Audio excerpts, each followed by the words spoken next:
সকালটা শুরু হলো আটা সিদ্ধ করা দিয়ে।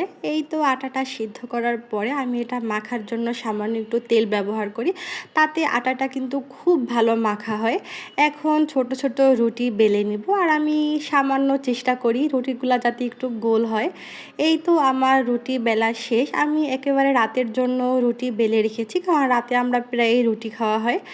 রুটিটা ভাজার জন্য আমি সবসময় একটু তেল ব্যবহার করি। তাতে রুটিটা কিন্তু অন্যরকম সফট হয়।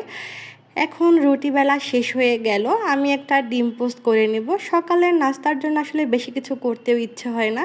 আমি রুটিটা খাওয়ার জন্য একটুখানি ডাল রান্না করে নিয়েছি। আর সাথে ডিম ভাজি করে নিয়েছি। এই তো সকালের নাস্তাটা রেডি হয়ে গেল। এখন আমি নিজের জন্য সামান্য একটু চা বানিয়ে নেব। যেহেতু আমার হাসব্যান্ড একদমই চা খায় না, আমার নিজের জন্যই সবসময় বানাতে হয়।